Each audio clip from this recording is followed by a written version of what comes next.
I am Ray, and this is a sign to stop wasting your suffering. You see, anytime something bad happens to our life, it feels like we're going down. It's going down. And we all know that life goes in ups and downs. And what people don't realize is that down here, in the darkness, good enough, that's where all the gold is. But oftentimes we waste these opportunities by wallowing in our own suffering. Not actually being productive and not actually doing anything about evolving or moving forward or actually, learning the lesson that life is trying to teach you. You see, in the darkness, or inner darkness, call it the shadow.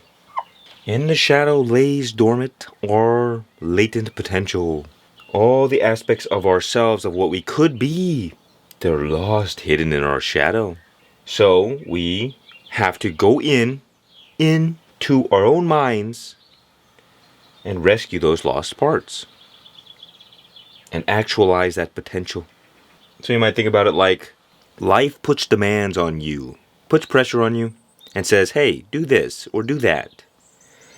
And well, whether or not you're capable of meeting life's demands determines whether or not you survive.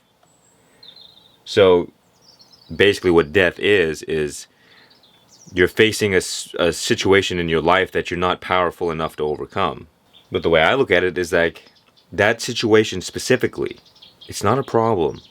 It's an opportunity to go back into that darkness and find those lost parts of yourself.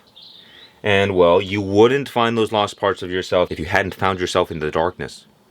And this is what we got to understand. We're living so much from animalistic consciousness. We're trapped in our body. And its primary function is, hey, I want to go eat that apple. Very nice, tasty apple. Desire. And oh no, there's a T-Rex chasing me. Run away, please. Fear and desire. Pain and pleasure. So we're naturally attached to the highs and wanting to avoid the lows. And you can also identify with your mind, body, mind, whatever. Same thing. It's all one system of mess. And you know you're falling into that trap if, well, you have this tendency to just want to go up. I just want things to be better all the time.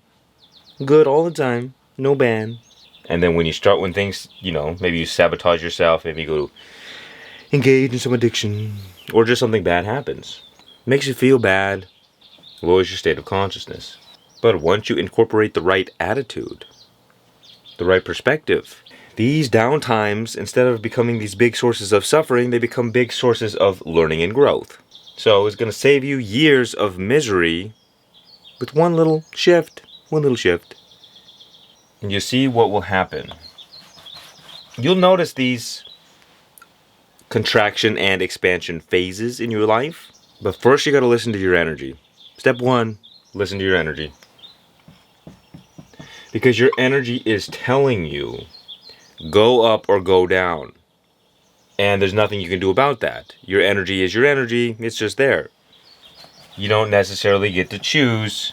It's just the way that life is unfolding. Now, the more you trust life, the more you will be able to ride these waves. If you don't trust life, you will not. You will be too attached to the highs, too attached to the lows. So with our mind, we might say, well, I want to do. I want to go do a whole bunch of things. I have all of this stuff I want to do, all of these dreams. And that is expansion. But you might find yourself having no motivation or no desire to fulfill those dreams or those goals. That's contraction. The contraction is not the problem. The problem is you want expansion when you're contracting. And the problem is you want contraction when you're expanding. Both forces are absolutely necessary. You can't say one is better than the other. But we experience expansion being better than contraction because of our animalistic bias. So what we're doing is we're getting out of that animalistic state of consciousness and we're saying, oh, they're both necessary. Which means that there's nothing wrong when you find yourself going down into a contraction phase. No matter what. The only problem that arises really in this life is that when the contraction phase comes, we resist it. which means we're fighting with it. We don't want to go that way. And what that does is it causes us to go down even further because we're hemorrhaging energy. We're hemorrhaging our life force by struggling with resisting life. Therefore, we just, suffer. And then usually what happens is that you keep going down, downward spiral till you hit the bottom, a little bit rock bottom. Then you start moving your way back up. Imagine this. Imagine there was a line. I guess you won't have to imagine because I'm going to draw it. There's a line right there. And we oscillate between that line. Now, this line right here. Let's see, what can we call it? I'm just going to call it for now the floor. The floor. Now, what this means is that because life is always seeking equilibrium, balance. This is balance right here. Whenever you stray too far away from the default, from the floor, there's this natural gravity that will pull you back down. And when you fall a little bit too much, there is that same equilibrium pulling you back up. So if you pay attention, you'll see that life is pushing you along, up and down, and up and down, and up and down. And if you can get out of the way, everything will go smoothly. But the more you get in the way, the more things will not go smoothly. Which is why a lot of people have, life drags them along, kicking and screaming. Because we say, oh no, life isn't going the way I want. It's not good. This is not good. I don't want this. And it is because you tell yourself, oh, I don't want this, and you get caught in your psychological drama that, well, you are made miserable by it, by the experience. It's not the experience itself that's ruining your life. It's your reaction to it. Almost fell. It is far better to focus on this floor than it is to focus on the waves. Because the waves are going to happen regardless of what you do. But you have the ability to raise this floor up so that the default is a better state. Like for some people, suffering is the default state. So they're suffering all the time. Their default state is fear and misery. So you got to raise that floor. And what's going to happen on your journey, life makes it so you can't really, it takes time. Because when your default state is suffering and you go and life starts getting too good, well, guess what? It's going to pull you back down. Hopefully just a little bit higher. So you literally will have a hard time ascending too fast. And that's a problem. Because we as monkeys, we want everything to be fast. Now. I want it now. And that's just not how life works. Life is very patient. Like an iceberg. It's just sitting there, chilling. Literally. And what happens is that once you manage your way on the way down, once you manage the way down, you more easily raise that floor or bring it down. So you got to be careful. And what this looks like is like you do something silly, right? Maybe it's an addiction, maybe it's some kind of self-sabotage, doesn't matter what it is. Some catalyst for your downfall, temporarily at least. Some catalyst. And you go down. Now, logically, we know that contraction is not better than expansion. They're both equally important. So you must come to the truth and realize that what you're going through is not a problem. But it is precisely your attitude toward the situation that becomes the problem. Because the moment you start judging yourself, the moment you start beating yourself up for what you have done, the moment you get caught in the psychological drama, the longer you stay stuck. That's called getting in the way. So life was going to take you right here and then pull you back up to something better. But instead, what happened? We continued to judge ourselves and beat ourselves up, so we went down. And, well, maybe if we're lucky, we'll go back up. It's all about the dialogue in your mind. What are the stories that you're telling yourself? How is your self-talk? When you find yourself experiencing suffering, what kind of narratives are you feeding? Are you feeding the narrative like life sucks and everything is terrible and I hate everything? Or are you feeding the narrative like, this must be here to show me something about myself. Must be here to teach me something. And if it's not, well, at least it's better to have a productive mindset about it.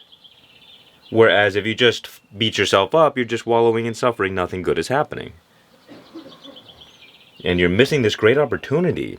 And guess what? You don't want to be in suffering. But suffering is where all the gold is. So again, don't waste those opportunities because, well, you're going to have to wait for the next one. You don't really learn all that much when you're up here. You learn everything when you're going down. And that is why the contraction phases are so important. It's about assimilating the wisdom that you've learned. Expansion is about taking action and just living your life, accomplishing goals.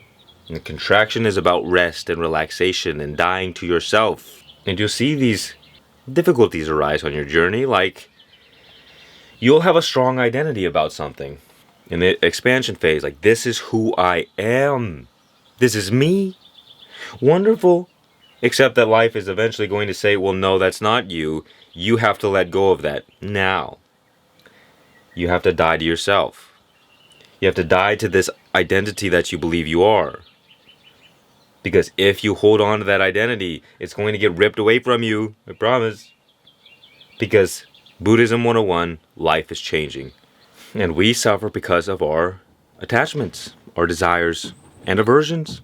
So life is going through these oscillations, waves, ocean of life. But when we're attached to identity, that ever-flowing ocean, we become like a big wooden pole, like a fat tree trunk, in the middle of those waves. We're interrupting the flow. We're interrupting life itself, even though it can't really be done. Which is why, if you try to interrupt life, it will just wash you away.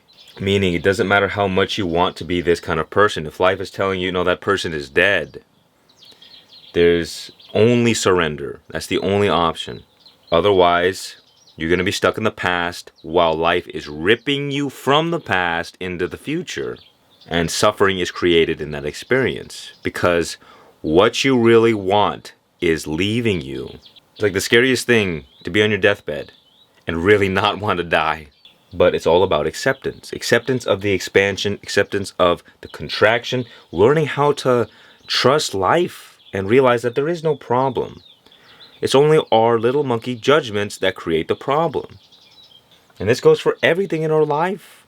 We're just assuming there are problems because of the evidence that is before us. So we receive information in the form of sense data that contradicts whatever identity, whatever mind stuff we got going on. And the more it contradicts who we want to be or what we want, the more we suffer. We have to understand we're dealing with lifetimes of deep, deep conditioning. Once you know this, you will understand how to change your life. So at the center of everything, we have identity. And that's the person we believe ourselves to be. And that identity is full of stories, beliefs, opinions, desires, aversion. What else is there? Whatever, doesn't matter. All of these things revolve around a central identity. Now, when you're going through your life, there is going to be this balance of how much is life reflecting back to you what you as the identity want. We're going to call it ego or mind. Same thing. So what do you as the ego want, and is life reflecting back to your ego desires? And the more that life is reflecting your ego desires, the more you're happy. All good. The only problem is that's not how life works. Life is constantly fluctuating. So it doesn't matter if life right now is giving you what you want. Eventually, life is not going to give you what you want. And then you're going to suffer. And you see, the problem with human beings, the way that we approach life right now at our level of consciousness, no matter what you do in this life, you will never be satisfied. You will never fully get what you want, and you will never fully run away from the things you want to avoid. And this is where Eastern philosophy comes in and says, well, look, you're living in an illusion. You're dream walking through life, sleepwalking. This is the problem. And because you're living in this illusion, you suffer. So the Buddhism and the Hindus kind of like go back and forth with the teachings a little bit. So the Buddhist might say the source of all suffering is attachment, or desire, or aversion, something like that. Hinduism just goes a little bit deeper and says, well, no, It's actually the identity. And by Hinduism, I'm talking about Advaita Vedanta. It's identity that causes suffering. It's the ego that causes suffering because of its tendency to attach itself to things. So what we do in life, we kind of take a step back. We reflect upon ourselves. We reflect upon our circumstances. And you got to ask yourself, well, is my current identity leading me to where I want to go? Is it helpful when I experience suffering or those contraction phases? Am I getting through it with grace and even ease? Or am I really having a hard time with this? And if you're really having a hard time with it, it's for no other reason than your ego, your identity, which is full of these different stories about your life and what you are experiencing. And it is those stories that are causing you the misery. Like, I am this kind of person struggling with this kind of problem. And because you're focusing on that story, you're focusing on those negative thoughts, you experience negativity. You're going to experience the quality of whatever it is you focus on. So if you focus on negative things, well, you're going to feel bad. And if you focus on good things, you're going to feel good. So if somebody has a really negative identity about themselves, like they have low self-esteem, they don't think very highly of themselves, that ego will not survive. Good old Darwin made sure of that. Well, I don't think he did anything. He just kind of made people realize that if you live stupidly, you're going to die. But if you can learn to adapt to the situations that you experience, you will overcome and evolve and live on. What we have to do is we have to align this identity with a better image, a higher image. Because right now you're going to embody some kind of image, some kind of overall picture of who you are. It's like if you've ever been to a rock concert or any kind of show, look at the people who play first. You listen to them, and maybe it's good, but you know that they are like, there's a reason that they're being played first. Maybe they're not the best, but then when you listen to the headliners, there's a big difference in quality, in just overall experience. When you hear the opener, you're like, oh, that's cool, nice. And then when you hear the headliner, your soul is getting pulled. Why? Why is that? It's because we're tapping into different archetypes. And the more you tap into the archetype, the more powerful you are. So for example, let's take 3 types of, what's this? Heaven, hell, let's say you. Let's say you're in the middle of the spectrum between heaven and hell. And well, we all are. So you can just ask yourself, how much suffering do you experience on a daily basis? The more you suffer, the more you're down here. The less you suffer, the more you are up here. And what determines where you are is, well, how aligned is your identity with the divine image? If your identity is not aligned with the divine image, you will not experience the divine. The divine image is like the headliner playing their songs that poke at your soul, hit you on a deeper level, because they're tapping into something deeper in you. Because they've tapped into something deeper in them. They've aligned themselves with the divine image for, being a rock star, let's say. Whereas the less you are aligned with that divine image, the more you kind of suck. And people are like, well, they're okay. I'm not going to, pay money to see them. But people pay money to feel just a taste of that deep archetypal level within all of us. Now, here's the thing. There is more than one divine image. There is also the divine image of evil. Still divine. And you see this happen. If you don't get the story straight, if you don't get your ego, you give it a good spanking, it's possible for people to go from this kind of like lukewarm state where life sucks, but it's not really, nothing's really going on. And things just get worse and worse and worse. You spiral all the way down until you embody the archetype of evil itself. And that is why you see the tragedies that happen in the world, like stupid people who shoot up schools. Why does this happen? It's because they have fallen down and aligned their identity, their image, with the divine evil. That's why people can't get Hitler out of their head. Stalin was worse.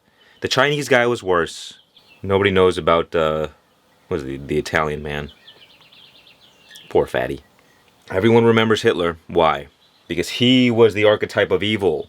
Even though Stalin was arguably far more evil, there was something about Hitler that tapped into the divine archetype and that's why he was able to motivate all of the German people back then. Because he tapped into something deep within himself, and therefore he tapped into something deep within everyone else, and was able to pull them into that divine narrative, this evil story that was going on. And that's why these things happen.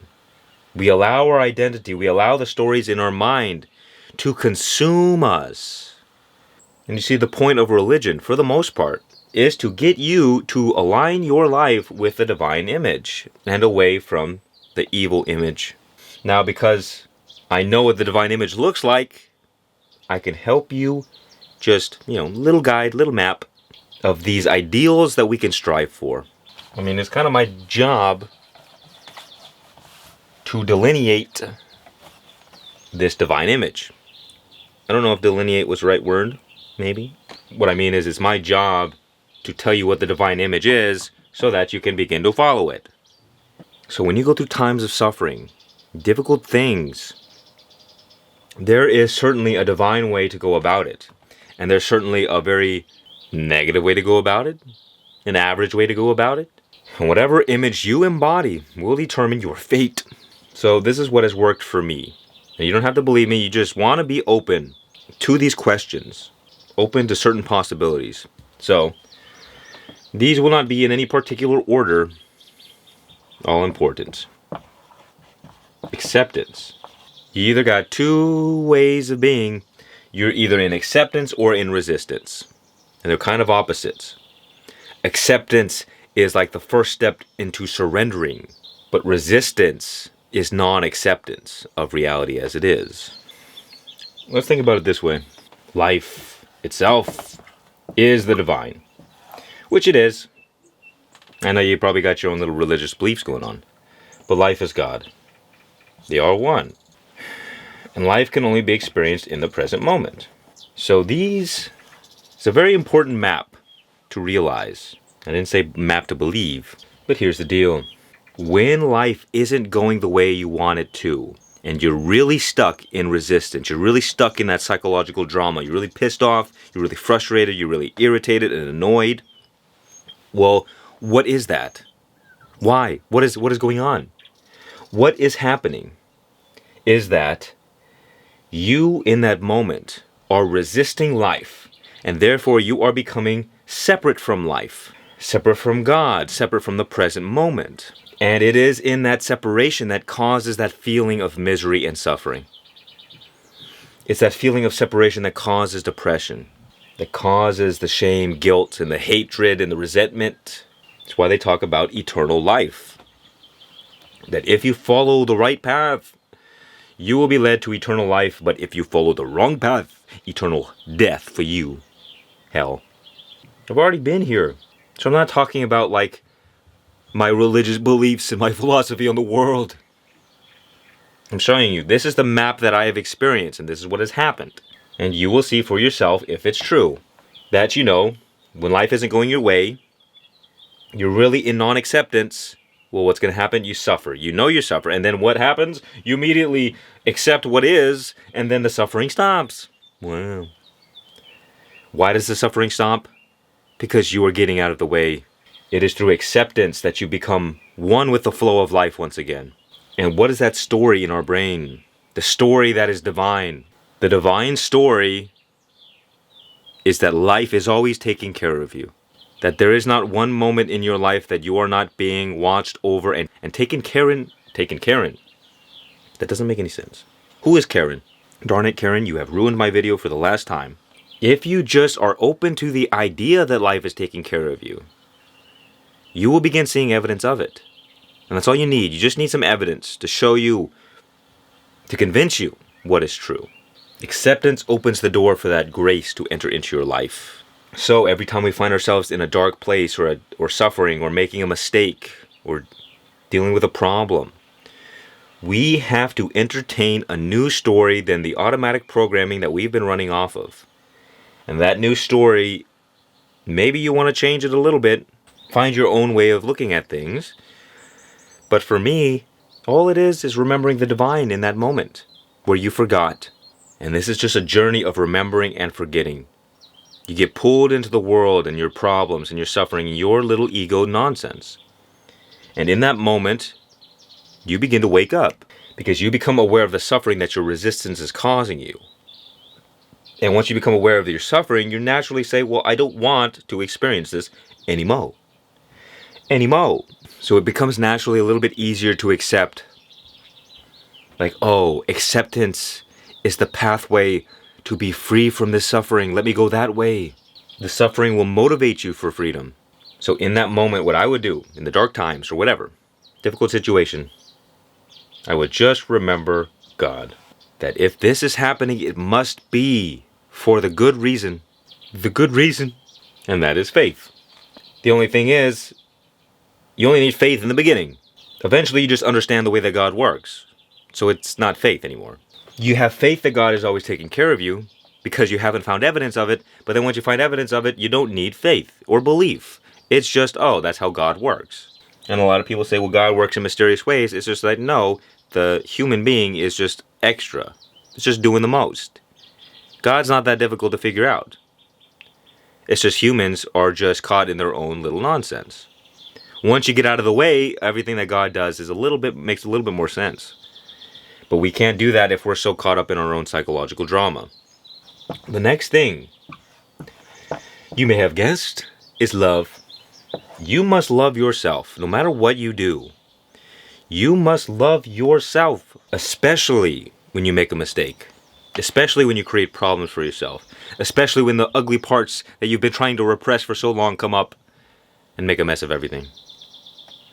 The quicker you can love the ugly parts of yourself, the more easy it will be for you to find the gold when you are suffering in darkness.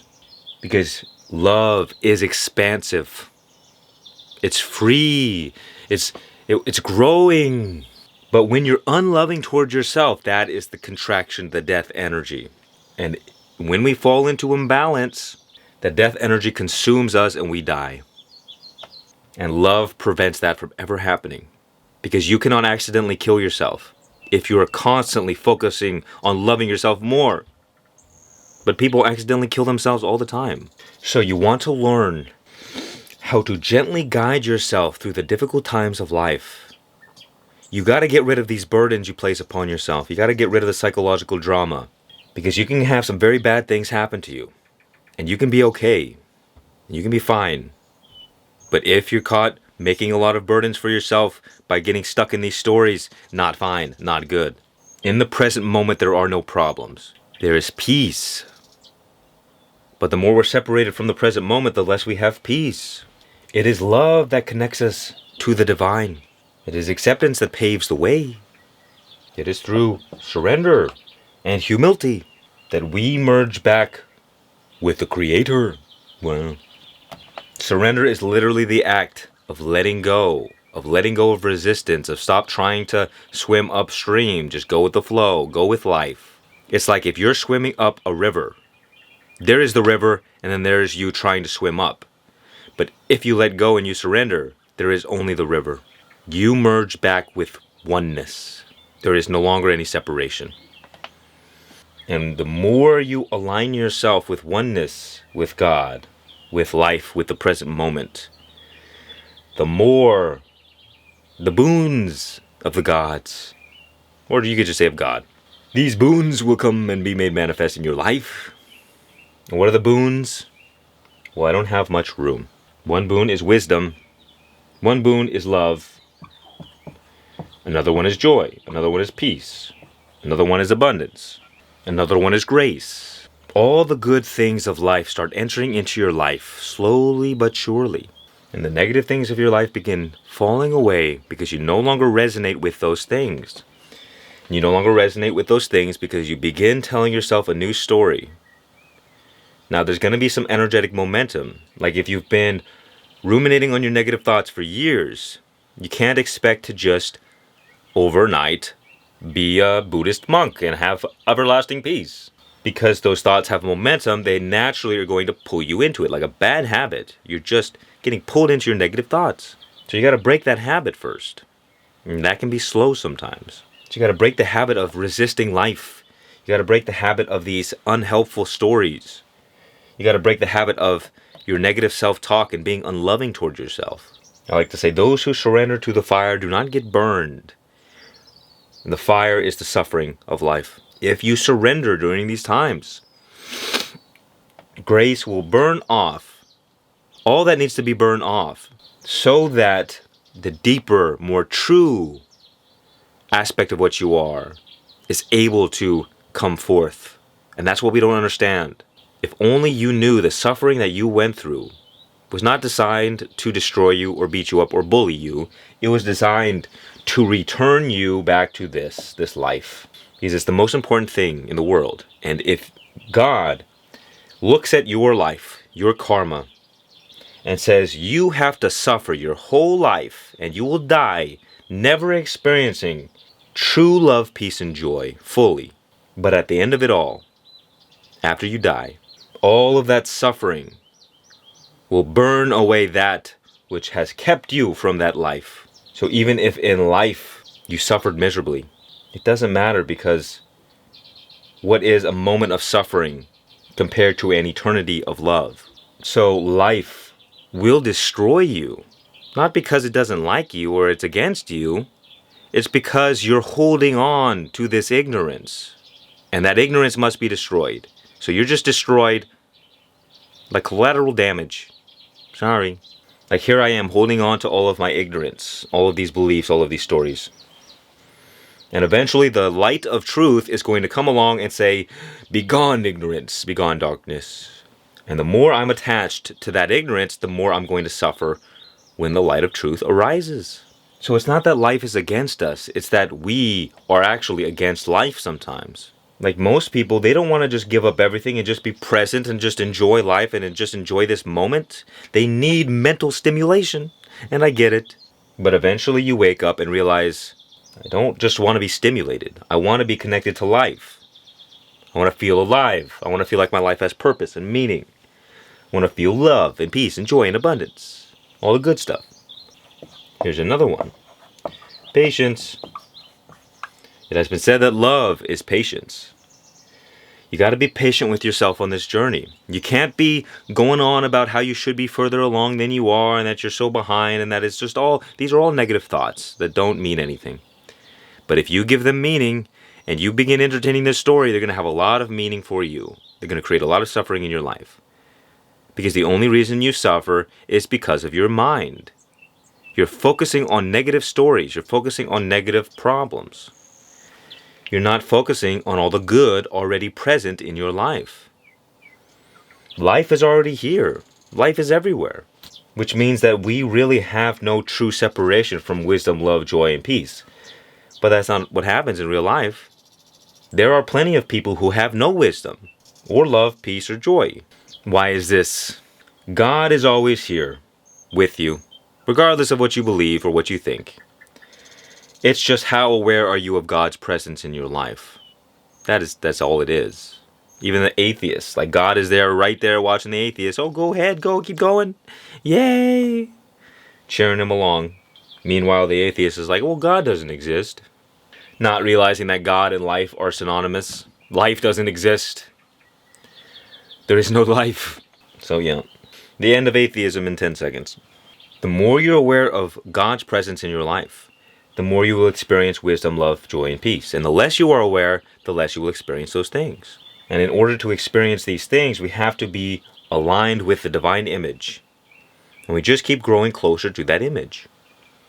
You see, one of the greatest causes of our suffering is our judgment of life. We're judging life, and we don't trust life. We don't trust that life is taking care of us. We don't trust that things could be good, and they could be better.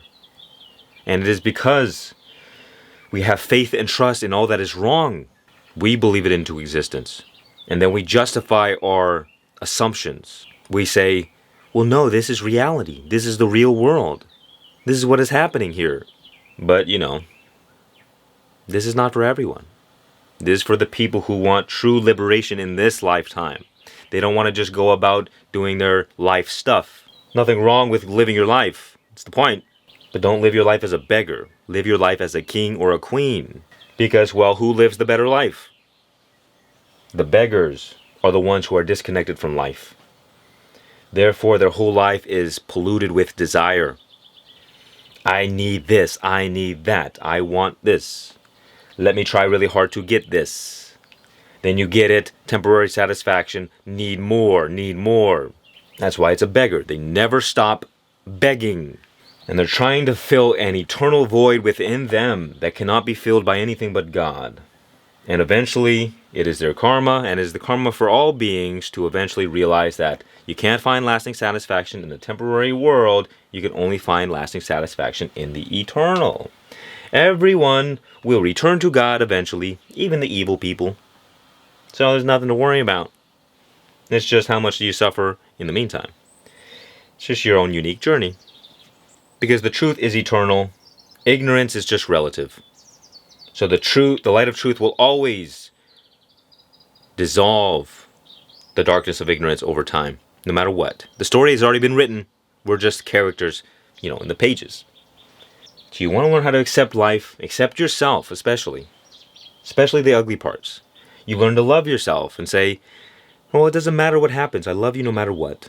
Because that's how God loves you. God's love doesn't change. You learn how to surrender and have humility. Kind of practice letting go of these burdens that we place upon ourselves, all of this psychological nonsense. We learn to just rest in the present moment like, I'm just here. I'm just here, and that is all. I'm just here.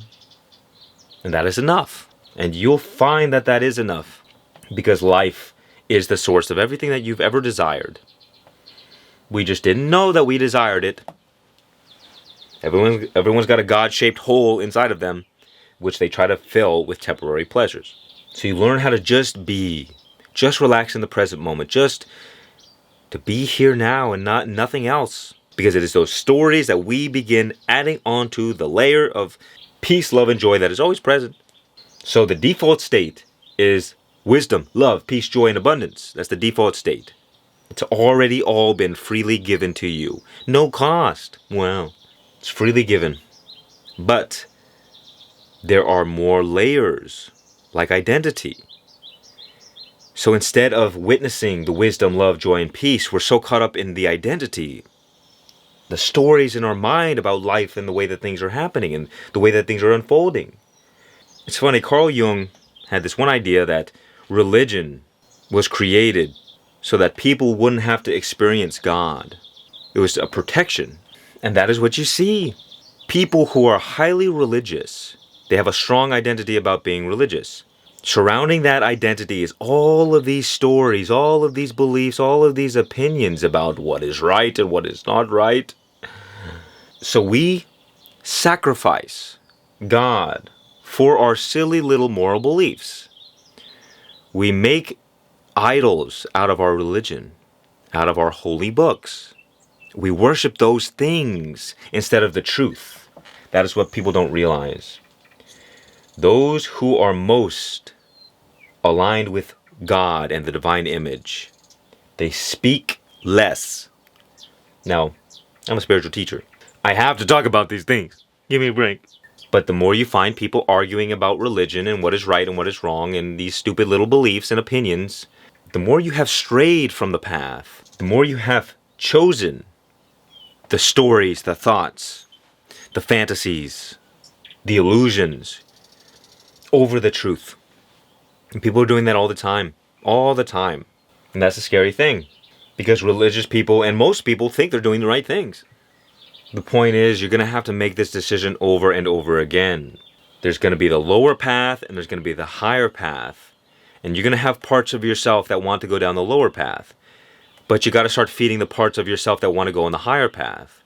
And all you got to do is continue feeding the higher path more and more and more until you shift the balance. So if your life is in hell right now, it is because you've been constantly choosing the lower path. You've been choosing what I call the devil's cookie. Like imagine you're in a restaurant and the waiter comes out. The waiter leaves, tells the chef, hey chef, get this person their food. Pronto. And then a few minutes later, a man in a dark suit comes out and says, hey, have a complimentary cookie on the house. Now, do you eat the cookie before the meal? Or do you save it? Well, most people just eat the cookie. And if you eat the cookie, oftentimes God, which is the original waiter, will delay the actual nutritious meal that is awaiting you. You're sacrificing that which is nutritious and filling and good for that which seems good on the surface, temporary pleasure, but really is just garbage, just making your life worse. So the waiter comes out and says, I'm sorry. We're having a delay with your meal. Please forgive me. Then he goes off. Then the waiter in the black suit comes along and says, I'm so sorry for your waiting. Here, have another cookie on the house. And before you know it, by the time you get your meal, you've already eaten like 10 cookies. Now you feel sick. Now you don't want to eat. You're not hungry anymore. Have you satisfied your desire? Kind of. You satisfied the desire of hunger. Except for you satisfied it in a way that was unhelpful. So now all you feel is sick and not nutritious, not nourished. That's the word I was looking for. Now there's multiple ways you can look at it. Like for instance, when you're really suffering and you're going through those hard times, maybe the devil's cookie in this situation is ruminating on those negative thoughts. Maybe you get to feel like a victim for a moment. And don't pretend like it doesn't feel like good to be a victim sometimes. Or it doesn't feel good to be angry at someone. So we choose these lesser paths, these lesser ways of being that aligns us with, well, not the divine image. So moving forward, just begin to pay attention to those little choices every single day. Those opportunities to choose love over fear. To choose acceptance over resistance. To choose surrender and humility over pride and resentment and anger and judgment, whether on yourself or others or life itself. Stop it. And learn to be patient with yourself on this journey because it's not easy. And it takes longer than we expect. We get frustrated because we want to be further along than we are. But in order to become a great oak tree, you must first be an acorn. And you must be a little sapling. You must be a little tree before you can be a big tree. Every stage along the journey is equally important. And we, with our monkey minds, we just want the big oak tree. We want to be finished. But even if you could instantly get everything you wanted, it would not make you happy. In fact, it would make you very miserable. Because you spent your whole life thinking that this is what you want, you finally get what you want, and you find out it wasn't exactly what you wanted. Rejoice if you are delayed in your desires. Rejoice when God doesn't give you what you want. When life isn't going the way you want it to. Because life is far more intelligent than we are with our monkey mind. So you gotta, are you right? Or is the divine intelligence of the universe correct? Is God correct? Well, now it makes a little bit more sense. Like, oh, wait a minute. We're almost always wrong, if not always wrong. Eventually you learn the wisdom to just surrender your life to God. Because I personally don't want to be responsible for everything. I don't want to be the one responsible for making money and having to fix all my problems and heal all my trauma. Sure, there's a role that I play in all of this, but 99.9999 plus 1,000 more nines, it's all God's responsibility. God's doing it all. And, whoa, what a great thing. Because how horrible would it be if it was all up to us as little human monkeys? Wouldn't be very fun now, would it? And as you align yourself with the divine image by integrating these mindsets and attitudes, and this is not a conclusive list, but as you go along, it gets easier and easier and easier. And it's all done by one choice at a time. Every day, little by little. 1% improvements make big change. I am Ray, and if you need a proven system for dealing with your negative thoughts, check out Mastermind Mastery. Link is below. I am Ray, much peace and many blessings. And remember, just be